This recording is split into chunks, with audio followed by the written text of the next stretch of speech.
Good morning বন্ধুরা, সবাই কেমন আছো? আমি ভালো আছি। আমি কাবেরিস কর্নার থেকে বলছি, তোমাদের সবাইকে আমার চ্যানেলে স্বাগত জানিয়ে আজকের ব্লগ ভিডিও স্টার্ট করছি। আজকে আমি রান্না করব পাঁঠার মাংসের ঝোল। তো তোমরা সঙ্গে থাকো, দেখো, স্কিপ না করে ভিডিওটা দেখো। তো আমি মাংসগুলো ভালো করে পরিষ্কার করে ধুয়ে নেব আগে। আর মাংসের জন্য কি কি মশলা নিয়েছি তোমরা দেখো।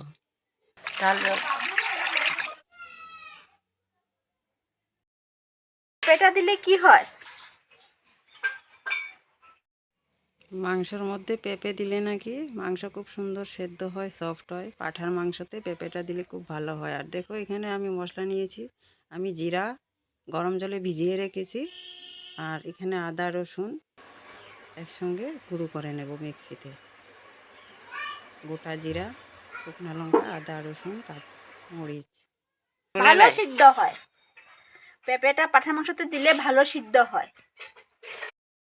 তো বন্ধুরা, আমার মাংসটা ভালো করে ধোয়া হয়ে গেছে। আর এখন আমি এই যে পেঁয়াজগুলো কুচি করে নেব। আর সবজি টবজি সব কাটাকুটি হয়ে গেছে।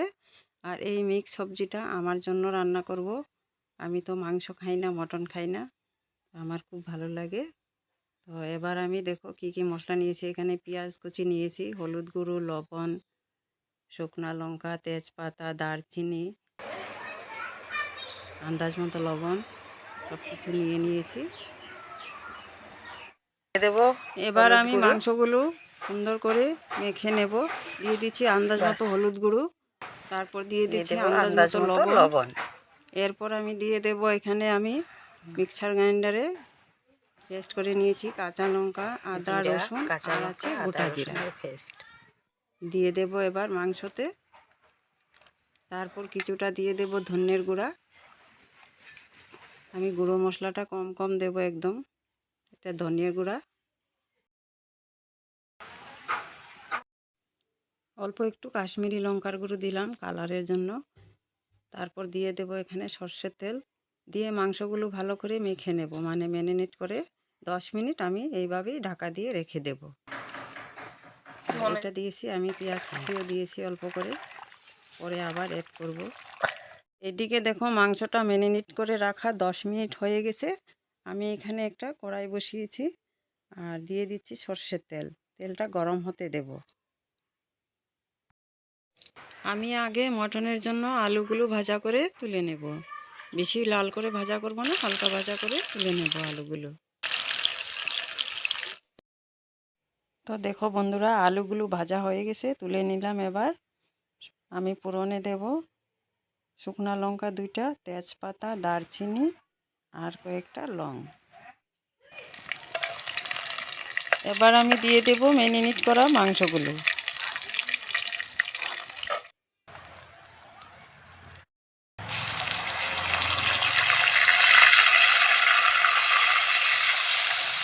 এবার আমি কিছুটা কাঁচা পেঁয়াজ কুচি দিয়ে ভালো করে মিক্স করে ঢাকা দিয়ে রাখবো। আর আমি এই পাঁঠার মাংসটা বাইরে উনুনে রান্না করছি। আর ভালোই লাগছে, বাইরে রোদ্রে বসে বসে রান্না করছি। উনুন বানিয়ে নিয়েছি 3টা ইটা দিয়ে। এবার আমি ঢাকা দিয়ে রাখবো 10 মিনিট। মাংসর থেকে অনেকটা জল বেরিয়ে আসছে। জলটা ভালো করে শুকিয়ে নেব আর সেদ্ধ হয়ে যাবে।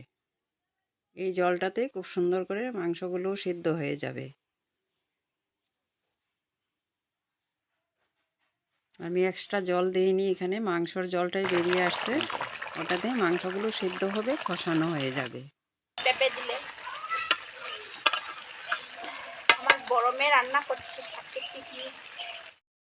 তো বন্ধুরা, আমি পাঁঠার মাংসতে 2-4 টুকরা পেঁপে দিয়েছি। পেঁপেটা দিলে পাঁঠার মাংসটা খুব সুন্দরভাবে সেদ্ধ হয়। আর পেঁয়াজ কুচি এখনও আমি দিয়েছি, আগেও দিয়েছি। পেঁয়াজটা একসঙ্গে দিলে কি হয়, একদম মাংসটা কষানোটা সুন্দর হয় না বলে। এবার সুন্দর করে আরও আধা ঘন্টা আমি ঢাকা দিয়ে রাখবো।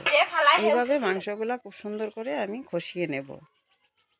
আর এই কষানোতে মাংসটা যত কষাবে খেতে সুন্দর হয় আর সেদ্ধও হয়ে যাবে।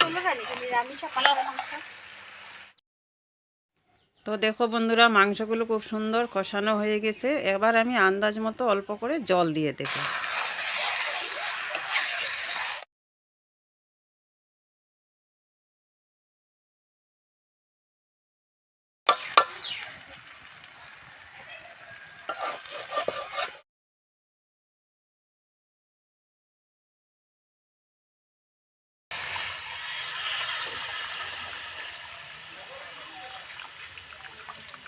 আর মাংসটা খুব সুন্দর কষানো হয়েছে, আর কষানোতে সেদ্ধ হয়ে গেছে।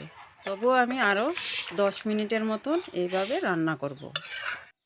স্টিম কমাইয়া রেখে দাও। তো বন্ধুরা দেখো, আমার কয়লাতে মাটন সিদ্ধ দেবো, কষা সুন্দর হয়ে যাবে। রান্না হয়ে গেছে। আর কেমন হয়েছে তোমরা কমেন্ট করে বলবে।